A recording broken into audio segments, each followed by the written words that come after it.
السلام عليكم ورحمة الله وبركاته. كنتمنى تكونوا بخير وعلى خير. مرحبا بكم في قناتكم مطبخ الأصدقاء.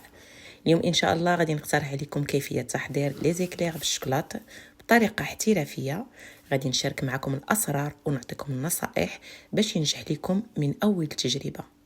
غادي نشوفوا المكونات وطريقة التحضير.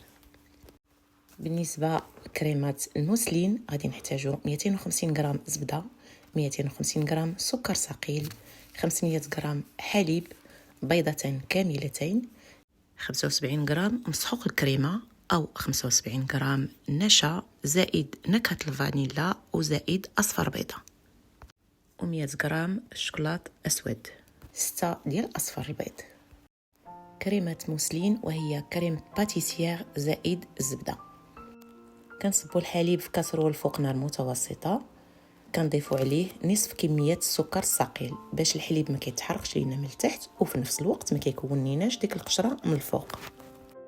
من جهة أخرى في صحن كنوضعوا البيضتين، كنضيفوا عليهم أصفر البيض وكنضيفوا كذلك الباقي من السكر الثقيل. كنبداو نمزجوا المكونات مع بعضها ومن بعد كنضيفوا مسحوق الكريمة اللي كنقدروا نعوضوه بالنشا. وفي هذه الحاله الا درنا النشا خاصنا ضروري اننا غادي نزيدوا اصفر بيضه وكنزيدوا نكهه الفانيلا لان مسحوق الكريمه فيه كيعطينا اللون وكذلك كيعطينا البنه. وانا كنستعمل هاد النوعيه من مسحوق الكريمه كما كتشوفوا معايا.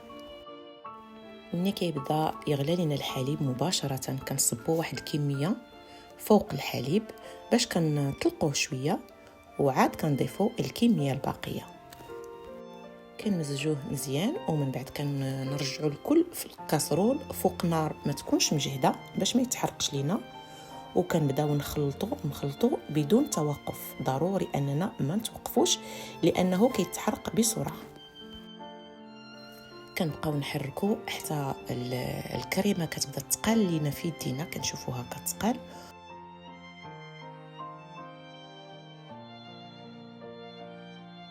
ومني كيبداو يبانوا لينا الفقاعات هنا غادي نبداو نحركوا مازال واحد الدقيقه من بعد. ضروري اننا كنبداو نحركوا دقيقه من بعد ملي كيبداو لينا الفقاعات، ملي كيبداو يبانوا لينا الفقاعات باش كنتفاداو تكوين البكتيريا، لان كنعرفوا بان اصفر البيض دغيا كتكون فيه لي بكتيري وكنجنبوا كذلك الامراض. كنزولوا الكاسرول من فوق النار ومباشره كنضيفوا ديك النصف كميه ديال الزبده، اما نصف الكميه الاخر غادي نخليوه على الجانب اللي غادي نخدموا ونرجعوا القوام ديالو بوماد.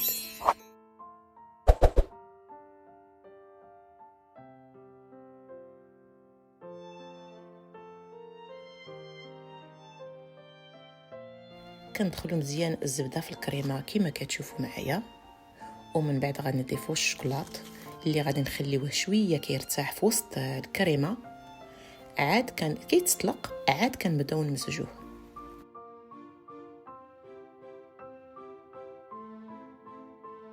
بالنسبه للكميه ديال الشوكولات انا عملت 100 غرام ديال الشوكولات الاسود.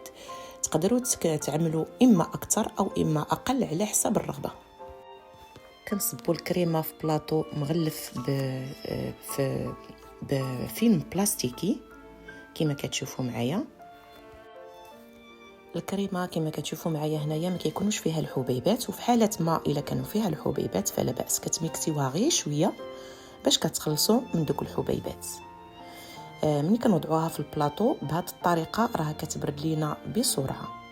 كنرجعوا عليها الفيلم بلاستيكي وكنغطيوها مزيان باش ما كتشمش لينا ديك الريحه ديال الثلاجه، وكنوضعوها في الثلاجه كتبرد على خاطرها.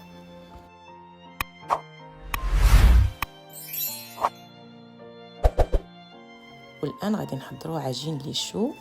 غادي نحتاجوا اما 8 او 9، من الافضل انكم كتوجدوا 9 البيضات يعني على حساب الدقيق.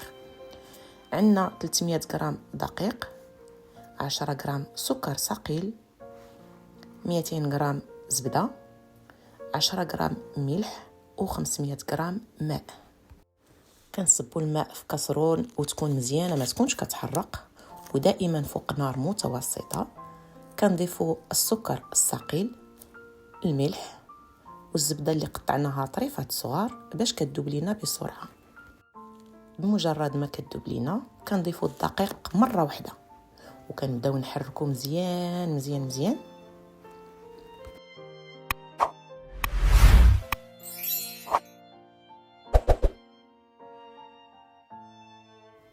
ملي كتجمع لينا العجينه كما كتشوفوا وما كتبقاش تلصق لينا في قاع الكاسرول، كنزولوها من فوق النار. كنوضعوا العجين في الضرب الكهربائي وغادي نخدموا هنايا بواسطه الورقه. انا خدمت هذا الضرب الكهربائي من واحد الناحيه لكسب الوقت ومن الناحيه الثانيه ما كنبذلوش مجهود كتير. الفيديو القادم ان شاء الله غادي نشارك معكم كيفاش كنحضروا عجين ليشو باليد. كنخليو العجينه ديالنا كتخدم حتى كتنشف وفي نفس الوقت كتبرد. عاد كنبداو نضيفو بيضه بيضه. ملي كتبان لينا ان البيضه دخلات لينا في العجين كنضيفو الثانيه، وكذلك بنفس الطريقه كنضيفو الثالثه وكنضيفو الرابعه حتى كنوصلوا للسابعه.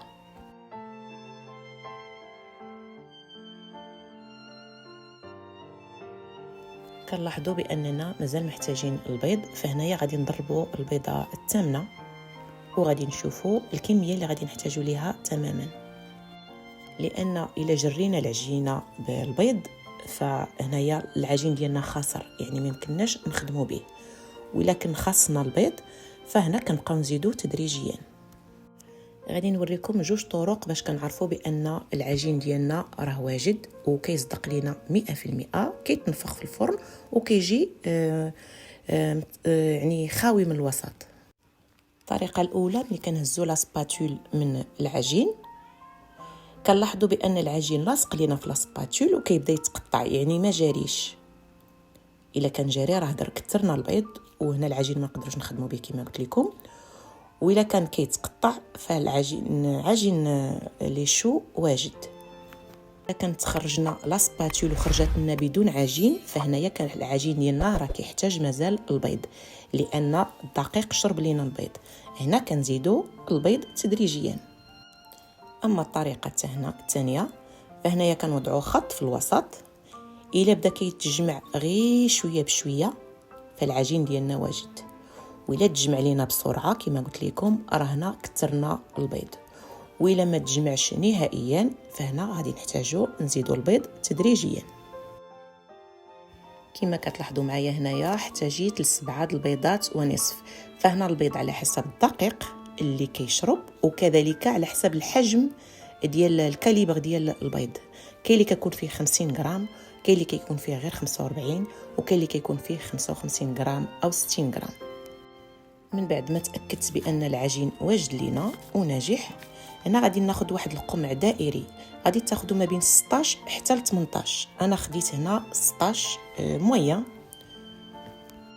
وباش كنحصلوا على اكلير بنفس الطول وبنفس الحجم غادي نعمل هنا خطوط فوق ورق الطهي فيها 11 سنتيمتر اللي هو طول عادي، وغادي يكونوا متباعدين.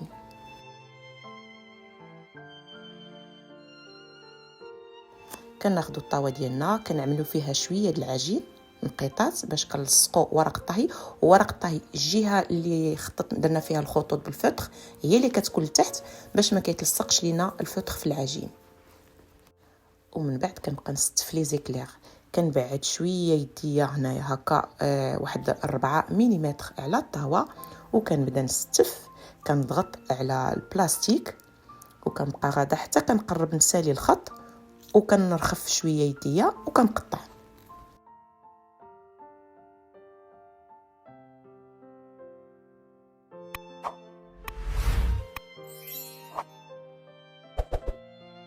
كنبقى غاده بهذه الطريقه حتى كنسالي باش كنستف لي زيكلير. راني كنديرها وكنعاودها قدامكم باش تستافدوا بالنسبه للمبتدئات.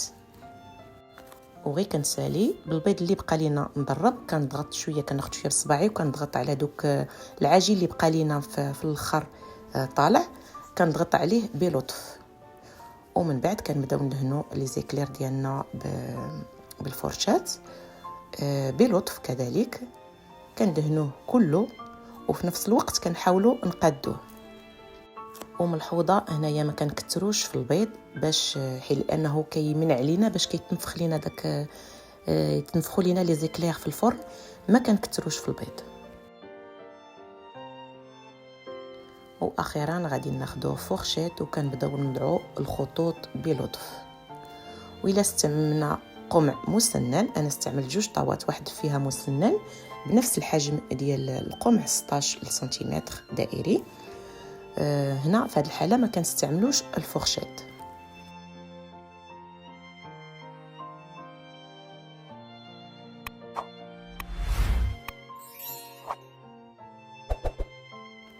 بعد ما كنساليو كنوضعوا الطاوه ديالنا في الفرن اللي سخناه من قبل على 180 درجه.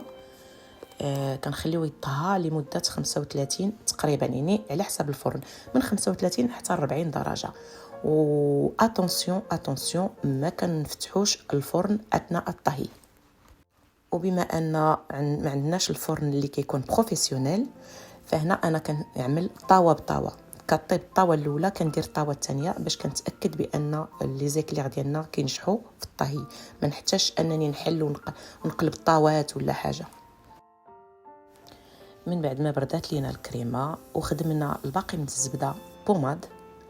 وهنا من الضروري باش تكون الحراره ديال الكريمه هي حراره الزبده، ضروري ومؤكد باش الكريمه ديالنا موسلين ما كتخسرش لينا، يعني ما ديك الزبده ما كتبقاش لينا طريفات في الكريمه. كنطلقوا الكريمه كريم باتيسير في الضراب الكهربائي، كنطلقوه ومن بعد كنبداو نزيدوا الزبده شويه بشويه على 2 أو 3 المرات على حسب الكميه اللي عندنا.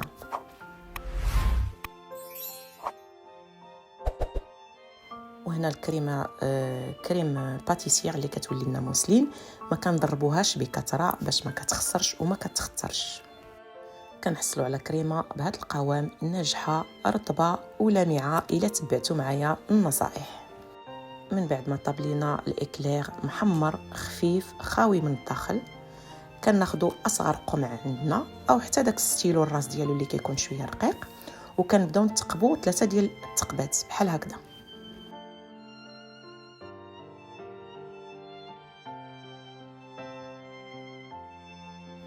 ومن بعد كناخذوا واحد القمع اللي كبر منه غير شويه، كنوضعوا الكريمه موسلين في كيس بلاستيكي وكنبداو نعمرو.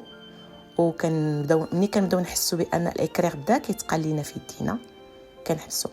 المهم راه غادي تشوفوا كيكون الاكلير راه خاوي من الوسط، يعني كتعمروه بكل بساطه.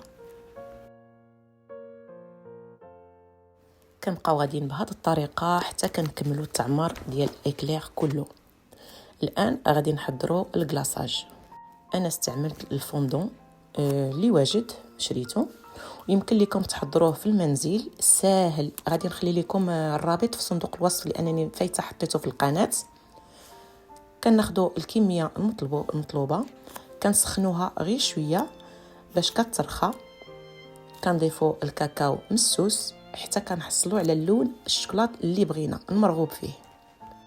الفرق ما بين الكلاصاج الواجد والكلاصاج المنزلي هو ان الكلاصاج الواجد ضروري باش تكون درجه الحراره ديالو ما تفوقش 38 درجه، يعني حراره الجسد، باش ما كيتشققش لينا وما كيسيحش، وفي نفس الوقت كيكون بنين. اما الا خدينا الكلاصاج المنزلي واحد الناحيه كيكون سهل اقتصادي ناجح 100%، غير انه ما كيتشققش من طبيعه الحال، غير انه ما كيصبرش لينا في الثلاجه بحال اللي كيصبر لينا الكلاصاج الواجد. كنبداو نكلاصيو بهذه الطريقه بمساعده لا سباتول كما كتشوفوا معايا. ملي كيعقد لينا الكلاصاج مره كنبداو نسخنوه باش كنضبطوا حراره ديالو ضروري باش ما كيسيحش. وما نساوش نحطوه حدانا واحد المنديل اللي كيكون شويه فازك باش كنبقاو نسحوا الاصابع ديالنا. كنبقاو نكملوا لي زيكلير حتى كنساليو، كنحصلوا على كلاصاج لامع ما كيتشققش في الثلاجه وبنين. ولي زيكلير ان ديالنا حتى هما عامرين من الوسط وبنفس الحجم وبنفس الطول وكيكونوا زوينين، ويمكن لينا نقولوا بانهم ناجحين 100%. فكنتمنى تكونوا استفدتوا والفيديو نال اعجابكم. فكالعاده ما تبخلوش عليا بلايك واشتراك وتفعيل زر الجرس ليصلكم كل جديد، والى اللقاء مع وصفه اخرى ان شاء الله.